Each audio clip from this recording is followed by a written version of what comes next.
اتباعه وأرنا الباطل باطلا وارزقنا اجتنابه آمين يا رب العالمين. Little bit about what I just read. First of all, I asked Allah to help me to stay away from shaitan. That's how it started. Bismillahirrahmanirrahim. And I said that Allah, I'm starting with your name, and you are Rahman, and you are Rahim, and you are be merciful. Okay. Then I said Rabbi Sharahli, and I asked Allah to open my heart so I can convey your message clearly. I asked Allah to show, and then I asked Allah that Allahumma arina al-haqqa haqqa. Ya Allah, you show me the right path, show me the right thing, and then let me be steadfast on it.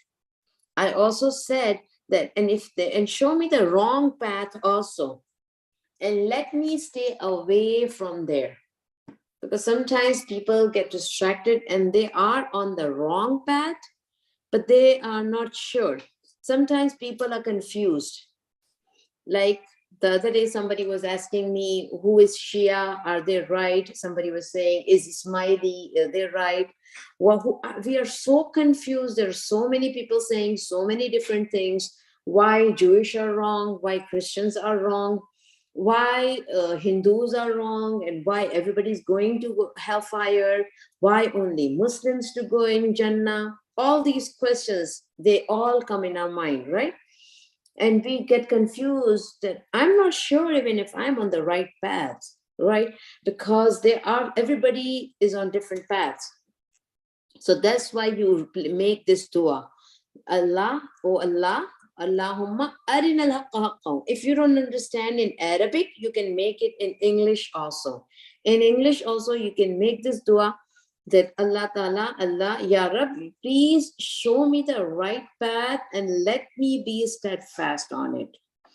So this is going to, what this is dua going to do is, it will keep you straight. Allah will help you stay on this right path. And you will see the wrong path also, because there are so many people on the wrong path. You would be able to see that they are on the right path. Now, when you want to confirm if I'm really on the right path or I'm in the wrong path, what do you need to do? Two things. First of all, whoever tells you something, oh, you know what? Don't lie, do this, don't pray like this, do like this, things like that people say, and you wanted to make sure if they are right. You just make sure that whatever that person is telling you is either it should be from Qur'an or it should be from the authentic ahadith of a prophet. If it's none of them, then it must be just a culture or somebody's point of view. What are we going to ask about us on a day of judgment? Means what are we going to be asking? Allah is going to ask us, were you able to be on the right path? Then means, did you do everything by Quran or the Prophet Sunnah? That would be the question. If we are learning from Quran or we are doing it from Sunnah of Prophet, then it's perfectly fine. But if we are not following the Quran, not following the hadith of our Prophet, not following the Sunnah of a Prophet, and we are just doing what everybody else is doing, then we are just following the culture. We are very confused between the culture and the real Islam. Majority of us are following the culture and not Quran. We will not be questioned about the culture. If something is wrong in the culture, we will be punished. And something is neutral, will not get any good deeds because you are just following the culture. So make sure that we do not follow the culture. We follow the religion of Islam. We follow Quran or Hadith. And the reason I said that, one of the person she reverted, or she was converted. You can say that she was a non-Muslim, then she became a Muslim. And she thought in becoming a Muslim, she has to wear shalwar kameez, for example, and she has to eat biryani, for example. because she thought that's the part of a religion. And that's what she really did. She was thinking going to divan, going eating, buying shalwar kameez and eating biryani is the part of a religion. Then I have to explain her that you can wear whatever is modest. You can wear the long dress. The only thing is you should be dressed modestly. Shalwar kameez is the cultural dress. It's not the religious dress.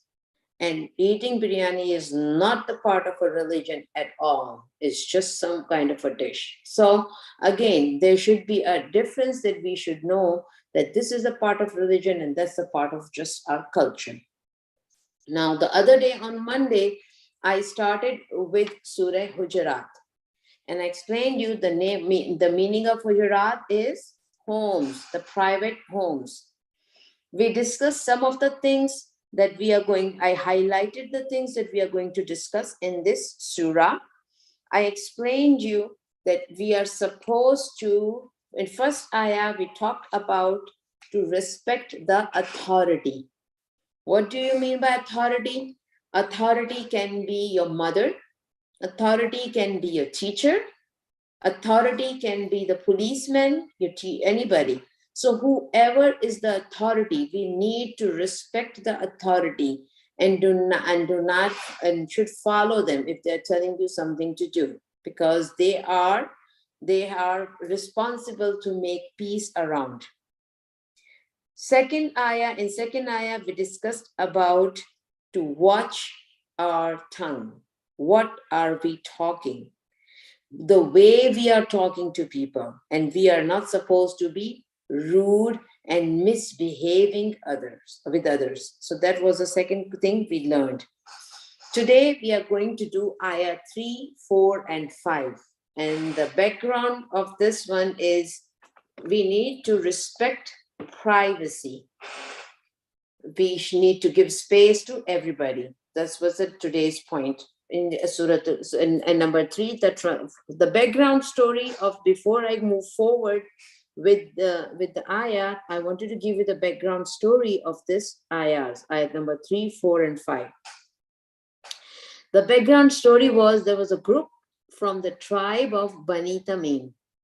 For example, there was just a tribe. They came to see the Prophet sallallahu alaihi wasallam while he was taking a nap in the afternoon. So he was inside, in Saudi Arabia, afternoons are really, really hot, 100 plus degrees. Plus, our Prophet used to wake up real early in the morning, like 2 o'clock or 3 o'clock. He used to pray tahajjud, fajr, ishraq, and then he used to teach everyone. So he was not able to sleep good or long at night. So he used to take a nap in the afternoon, especially because it was very hot also, and he was really tired. And that's a sunnah also, that you should wake up early in the morning, and if possible, taking a nap in the afternoon. And you will see that nap, the small nap, keeps you really, really active in the evening. So so our Prophet was taking a nap. People that came to visit him for the tribe of Bani Tamim, they stood outside his house and started yelling for him to come out and meet with them. They started saying, "Oh Muhammad, oh Muhammad," kind of this, yelling, not being respectful. Why? Because they were not very literate. They were very, you can say, illiterate people. They were from the village. They didn't know how to talk to everybody. So they were just being there, and they were calling from outside. You can say calling names. According to the following passage, they should not have disturbed the Prophet. Why? Because if he was taking a nap, then you should just wait for him to come out. He works all day.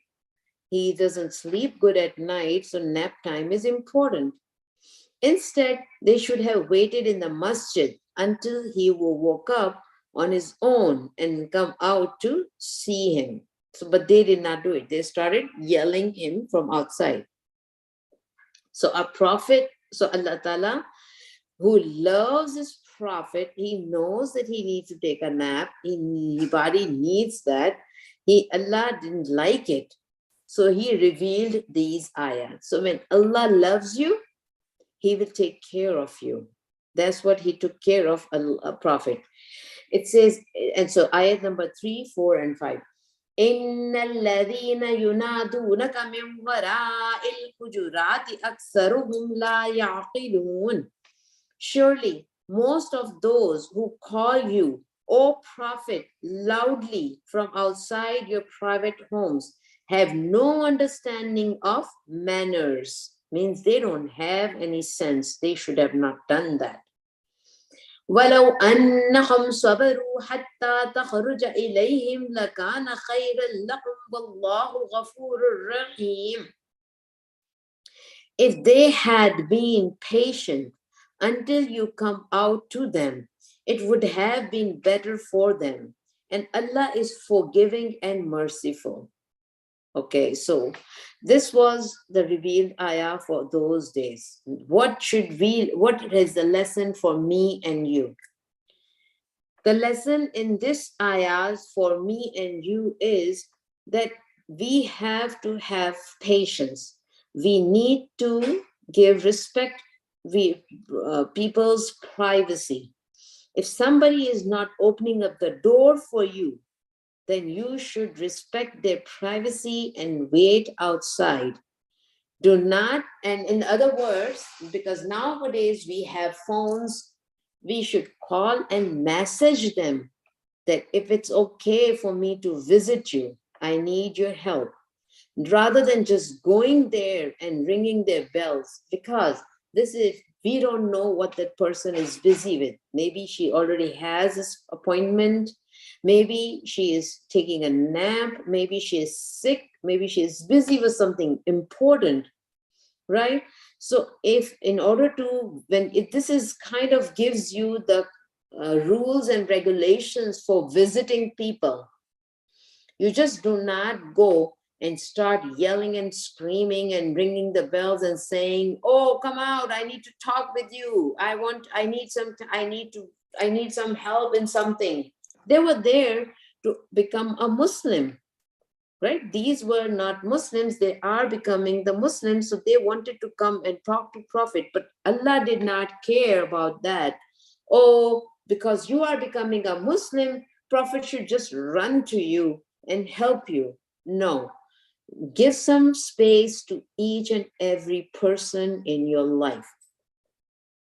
So that is the lesson we all need to learn. Like when we are suppose we are going somewhere, we need to make lines and wait in a line patiently. Yes, this rule is being followed in US, but when you must be visiting Pakistan or India, and you must be seeing there are no lines. Everybody is just no patience, no discipline, just jumping to each other, yelling and screaming on each other, and not following the rules and not making a line. As that's what it says, that Islam is the best or the right religion, but Muslims are the worst followers. You see all these things in masjid also. Somebody comes, when you go to masjid on Friday, you see everybody's throwing their shoes and everything on the floor. They don't care that there's somebody can get hurt because of the floor. You're putting everything on the floor. We don't follow any discipline in our masjids because we think we are Muslims and we can do whatever we feel like doing it. These rules are for us. Be patient, have discipline, and wait. And wait for your turn. Give everybody space and privacy. So this is what we learned in this ayah. The next ayah, which is ayat number 6, 7, and 8. What are we going to learn in these ayahs? In these ayahs, we are going to learn about social manners. How we are supposed to. Social manners means around in the house and out of the house, wherever you go, they're supposed to follow manners. If somebody is giving you any information, are we just supposed to talk about that information to everybody? Are we supposed to just follow and forward messages and everything? No, we are supposed to verify the information first. So these ayahs, the background story of these ayahs is the Prophet ﷺ, he sent a man by the name Al-Walid bin Ibn Uqba to collect zakat from the tribe of Bani Mustalik. Now, in those days, the zakat money was collected from the people, and they will bring those money or whatever the stuff to a prophet, and a prophet would be like zakat collector, and then he would distribute among the poor people, or you can say social benefits, social security, or you can say food stamps or pension, and to old people, poor people, things like that. So that was the procedure. The procedure that you see now of social benefits is not from these Gora people. It's coming from Islam, and it's coming from our Prophet's Sunnah.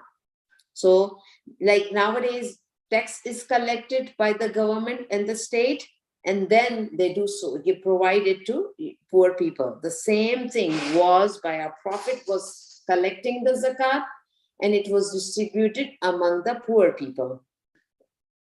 So this person went to collect the zakat with the tribe Bani Mustalak. This man had problems with this tribe in the past. So he had some negative interaction with this tribe in the past. So when they came out to welcome him, all of them, they come out because when they see this guy coming, Al-Walid ibn Uqba, this tribe, everybody came to just welcome him. He assumed that they are planning to kill him. It was in his head. They were not planning to do that. It was just in his head. So he ran back to the Prophet and told him they wanted to kill him. Therefore, they should be punished. I went to collect the zakat, but they all are coming to me. They are killing me. They came to kill me. Now, our Prophet was just thinking about it, what to do, because they should not do that. Shortly after, a group from this tribe came to the Prophet to explain what happened. They explained, we were coming to welcome him, but he ran away. So you see that some things can be confusing. They were coming to welcome him, but they are thinking he is coming to kill. They are coming to kill him. Two totally different concepts of something. If a prophet would not have waited for them to come, or he would not have investigated about this incident, there could be a big war, right? Because you are killing a person, you're planning to kill a person who is coming there to collect zakat. So this also has a lesson that if somebody brings you any kind of information, you should verify the information rather than just jumping in on the conclusion or forwarding it or letting everybody know that there is something wrong in there. So this is the background story of ayah number 6 and 7. Let me read the ayah and I'll let you know the translation. Ya ayyuhalladhina amanu in ja'akum fasiqun binaba'in fatabayyanu an tusibu qawman bijahalatin fatusbihu ala ma fa'altum nadimin. O believers, if a troublemaker brings you some good news, some news, double check so you do not harm people based on false information. Then later regret, what have you done? It says that just confirm everything before you do anything. Somebody coming and telling you, oh, this girl took your pencil away. Oh, she did that to you. She was talking about you. Don't listen to them. Verify it yourself. Go with them and say, I heard that you are talking about me. Is this right? Maybe she didn't even say anything. Do not believe in whatever the people say, because sometimes whatever the people say is not always right. واعلموا أن فيكم رسول الله لو يطيعكم في كثير من الأمر لعنتم ولكن الله حبب إليكم الإيمان وزينه في قلوبكم وكره إليكم الكفر والفسوق والعصيان أولئك هم الراشدون. And keep in mind that Allah's messenger is still among you. If he took action, maybe our prophet would have taken any action based on many of your claims, you would have really suffered. Whatever, if Allah's prophet would take anything, then they would be in trouble. But Allah has made you fall in love with the faith, making it beautiful in your hearts, and He has made you hate disbelieving, breaking rules and disobeying Him. So it clearly says that Allah has given love of faith in your heart. Like suppose, for example, if you come to the class, it's not mine or yours big thing. It's Allah's blessing that He put love of His faith in us. If you enjoy namaz, it's not because you are it's none of, you can say that you don't say that, oh, I'm such a pious person. It's Allah's blessing that He made your heart that you like that. So Allah has made this faith beautiful. If your mother loves you, it's not that you are too cute. It's because Allah has put this love in her heart. Do you know that Allah puts the love in people's heart? That's why when you were born and you were wearing stinky diapers and you were throwing up everywhere and you getting teeth and you are screaming and yelling and sometimes you have diarrhea, sometimes you are sick, and who takes care of you? Your mother. If Allah would not put your love in her heart, she would throw you away. I don't care. I don't want to change this stinky diaper and she's throwing up everywhere. I don't like to clean up the throw up. See, do you like to clean up the throw up? No, nobody likes to clean the throw up. Do you like to change diapers? They're stinky and poo-poo, right? You don't like to do that. Me neither. And if Allah would not put your love in your mom's heart, she would not do it. Allah, as if suppose when you were sick, who was taking care of you? Your parents.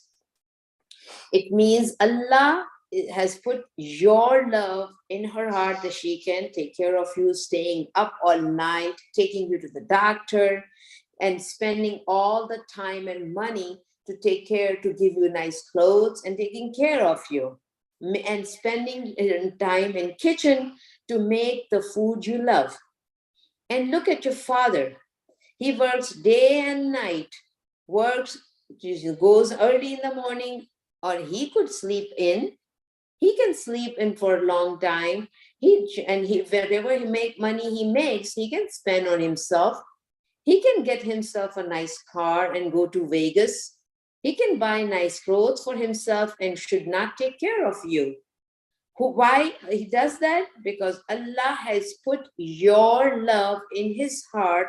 So they are spending all the money of their hard work on you. They can send you to throw you and would not let you go to the nice college, nice school, providing you nice life.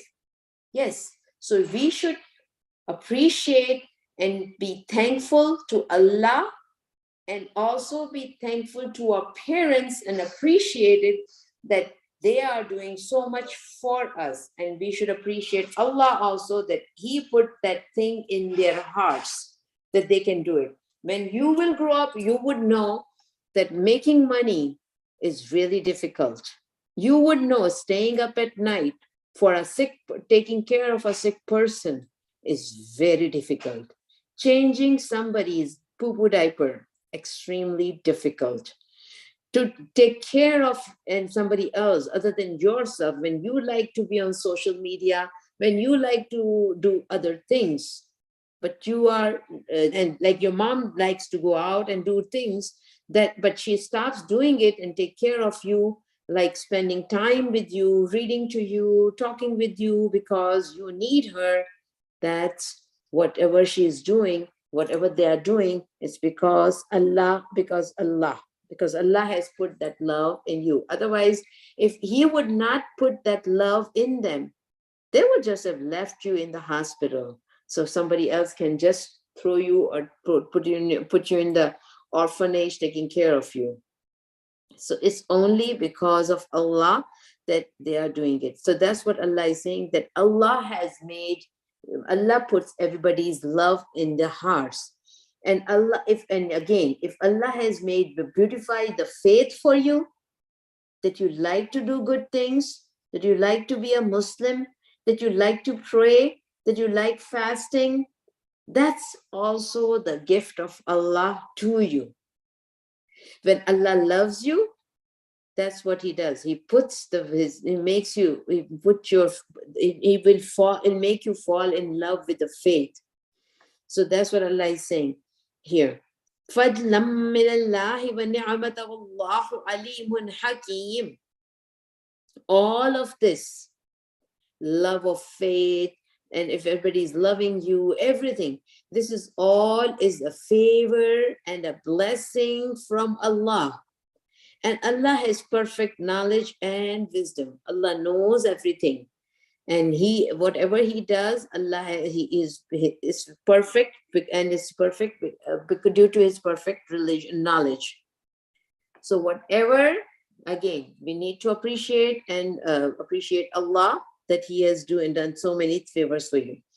Now, again, we are doing, now before I move forward to ayah number 9 and 10, let me give you the background story of ayah number 9 and 10 of Surah Hujarat.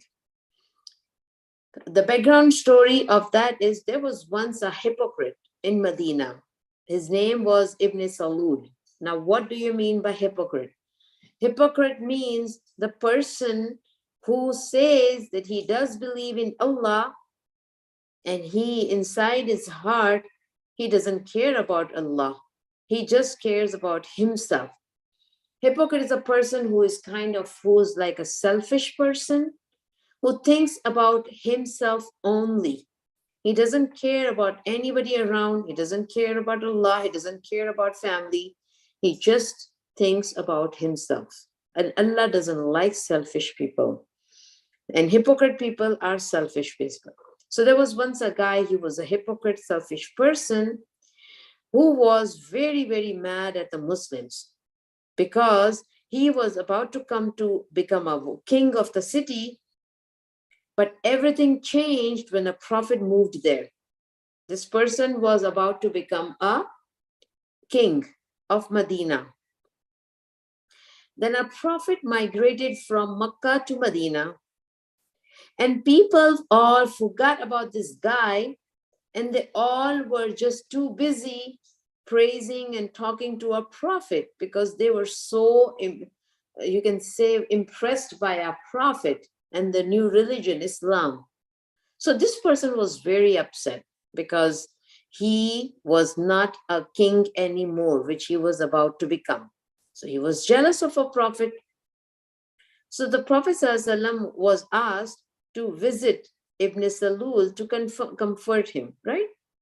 That we should go visit him because he is very upset that you are here and you became the king, kind of.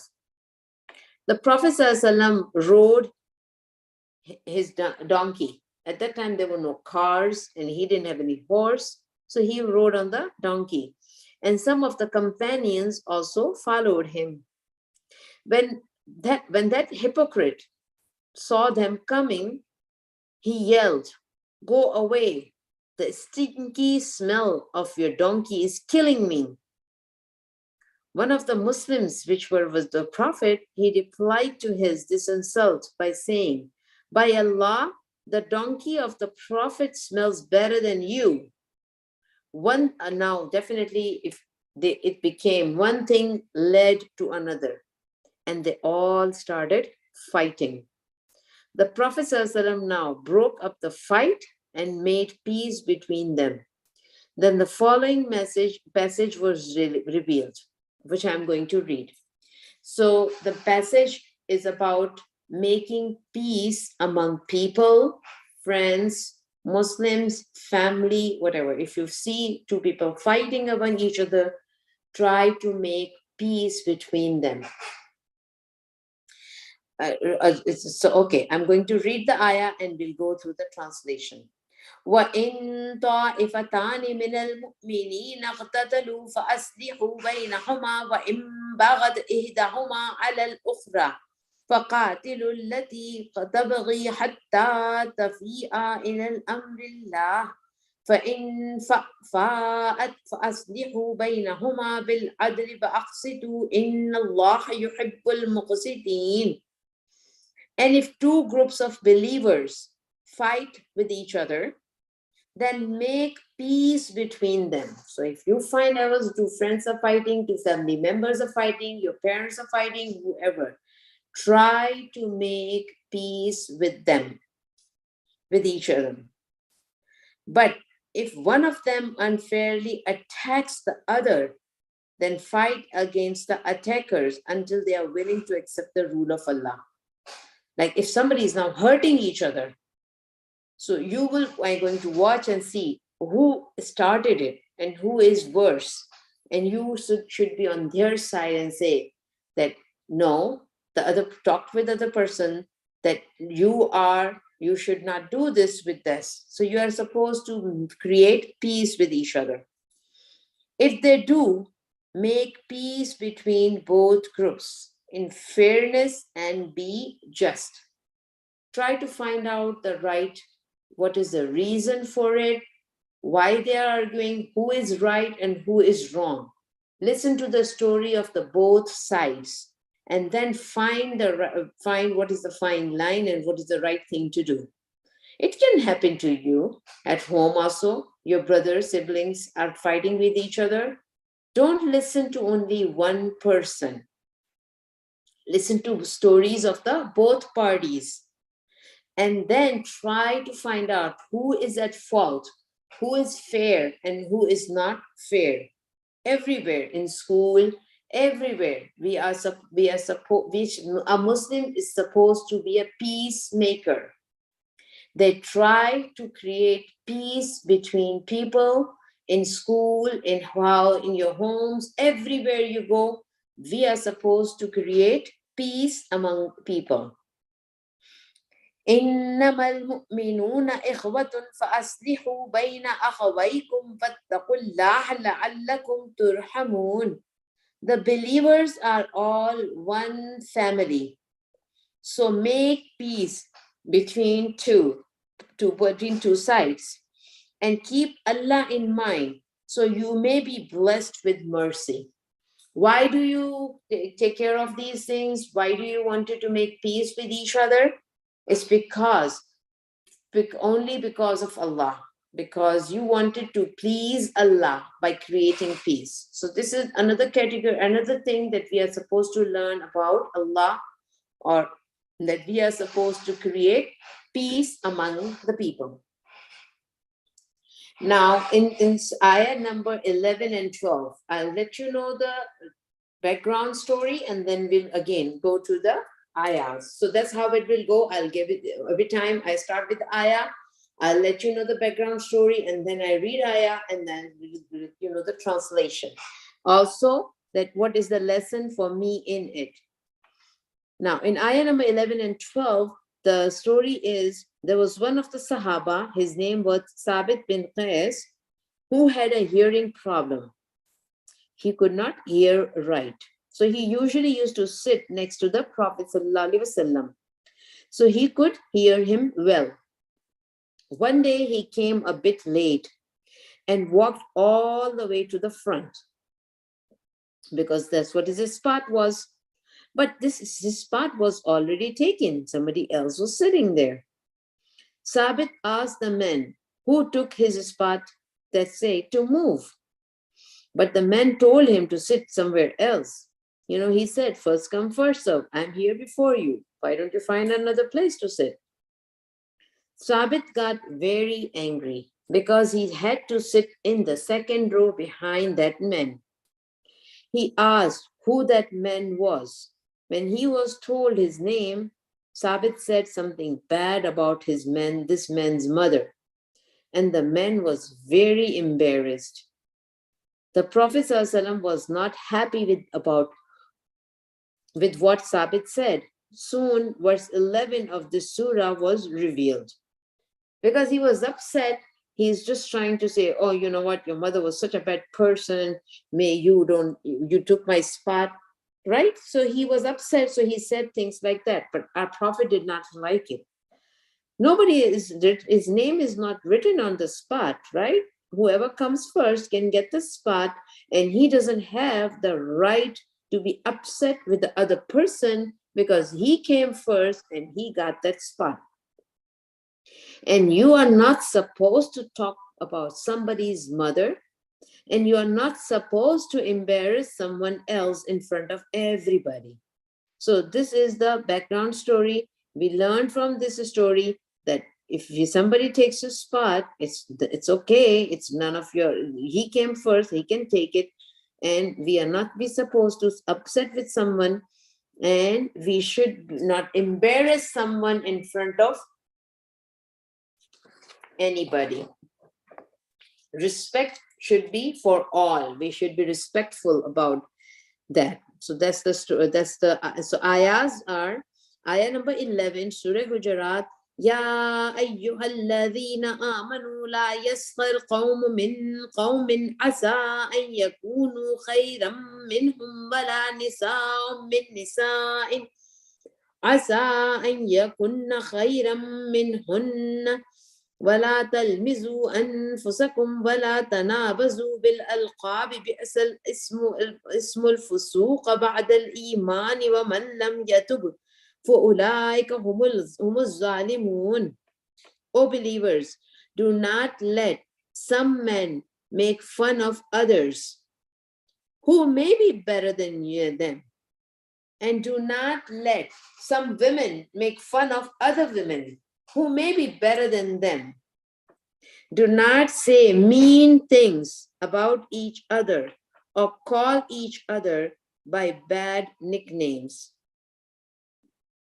How evil is it to act so badly after having faith, and whoever does not repent, they are the ones who are truly wrong, doing wrong. So few things. First thing, that nobody has the right to talk about each other. You should not talk. Women also are not supposed to talk about any women or men. Men are also not supposed to talk about any men or women. We are not supposed to say mean things because we are upset with something, so now we are going to say the mean things. No, you cannot do that. It's evil thing to do. And now you are a Muslim, you have a faith, you call yourself Muslim, and you do bad things like this? No, that's truly a wrong thing to do. So a lesson for us is the same. Do not call other people, oh black lady, oh chapti ladki, oh what do we call Hispanic? We call we call wrong names, like oh choti si hai, oh lambu hai, oh kali hai, or gori hai, some things like that. Like if you're mean with them, you're calling because of their mean, ugly, bad things, right? So we are not supposed to say these things about other people. One time, Hazrat Aisha, a prophet was looking for his another wife, and Aisha said, oh, that small girl, means that tingni, chote kad ki, short heighted girl. That's what she said. Oh, are you talking about the the one with the short height? A prophet was so upset. A prophet said, you have said something so bad about that girl that if your thing, whatever you said, is thrown in the sea, in samandar, in the beach, all the water will become black because of such a bad thing that you just said. Because she was saying kind in a mean way about that person, because Hazrat Aisha was a prophet's wife, and that lady was also prophet's wife. You understand that these two are wives of the same person. Kind of jealousy is there a little bit. So out of jealousy, she is saying, oh, that small girl, that short-heighted girl, this one word killed it. And a prophet was very upset about it. So be careful about using your words, and be nice about saying words about other people. Okay, so I should make a little dua so I could let you, and then I'll be ready if you have any questions for me. Subhanallah wa bihamdihi adada khalqihi wa rida nafsihi wa zinata arshihi wa midada kalimatihi.